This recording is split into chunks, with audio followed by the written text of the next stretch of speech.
Niyabona ke ngokubethunani sizothetha ulwimi ngoba lo sisi nimbona apha kule video uze nesigaxa naye asifumeneyo wasiphakelwa sishushu ngegospel singer edyolayo and ke kule gospel singer ichatile waza nazo ke indaba abantu ke bathetha bavela kwi-comment section njengoba nimbona kule video zivaliwe ke ngoku i-comments ngoba kaloku bebebiza abantu bethetha izinto kodwa ke kukho nenye ivideo endiye ndayifumana yale gospel singer yayikunye ne-ex-girlfriend eyayidyolelayo allegedly then ke yathatha.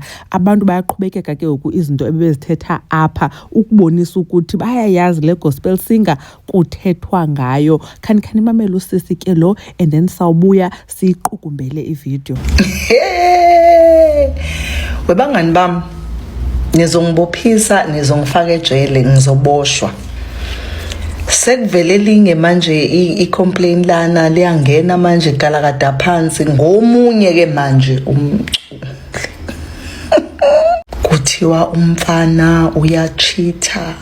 Kuthiwa umfana uyuza naye amantombazane kodwa yena akawayuzi ngemali ulala nawo awathembisa ukuthi uzowashada. Hayi ngeke ngindaba zama celebrity guys nabaculi begospel senganele. Senganele. Sengiyayivala le. Asivaleni ngoba ayinhle kahle ayizokuphela kahle futhi asivaleni kuzochitheka imizi yabantu and angena kumuntu ochitha imizi yabantu engena namhlanje ngena ishisa inegama nenzani ngani lapho kwa gospel nenzani lapho kwa gospel awuthule ngendlovukazi cha lesi nje ngeke ngisixoxeke nje kodwa siyashisa sinonkosikazi phakathi. Hayi ke nizivele bethunani uNdlovukazi ke lo ndithetha le video ke ku TikTok and ke ngoku ndiye nenza i-screenshot uba niyabona pha phezulu kwi-search bar kubhalwe Dumi Mkokstad.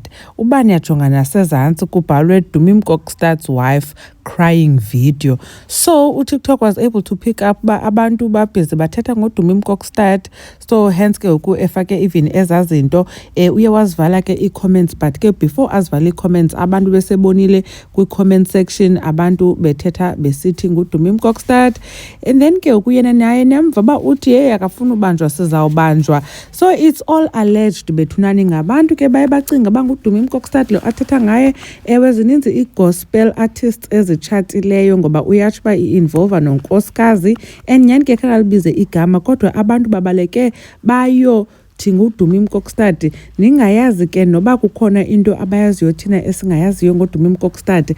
Ndiye ndafumana ke bethunani enye ivideo endala kaDumi Mkokstad edanisa nalantombazana ke caba kwakuthiwa wayenayo phambi koba atshate samgqibela edansa nentombazana benxibe izinto i-track top ezipinki king and queen and then jiki sabona ke uDumi Mkokstad etshata kunye nodokotela bethuka ke abantu hayibo ilantombazana budanisa nayo le promoting ingoma yakho. So phantsi kwala video ke ngoku ikhona ivideo ekho pha TikTok endala abantu bathi gqingoku bathi hey we are from the future kuthiwa hey basuswe yila video bebeyibonile kaNdlovukazi. So baphake ngoku showing into yoba bacinga uba uthetha ngoDumi Mkokstad even though uNdlovukazi ke lo engakhange alibize igama likaDumi Mkokstad but ke abantu ke ku TikTok they seem to think that she is talking about him but ke asiyazi ke nathi xa sizothetha ke into leyo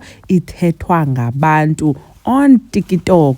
Unkosikazi ke kaDumi Mkokstad ebesandokhala esemotweni esithi ukhaliswa phofu ke zinyembezi zovuyo ngoba inkosi naye yamkhumbula babesokola ufumana umntana wabo wokuqala kodwa ke kwade kwalunga egqibeleni. So nalo wesibini ke ngokumntana wayengamlindelanga so yilonto ke ngoku enzela video ekhala. So abanye abantu ke ngoku sebecinga bamhlambi noba besele khaliswa mhlambi zingxaki ezidibene nalento ithethwa le ntombazana uba iyinyani lento ayithethayo ngoba uthi it involves nonkosikazi wale gospel singer esingamaziyo ke.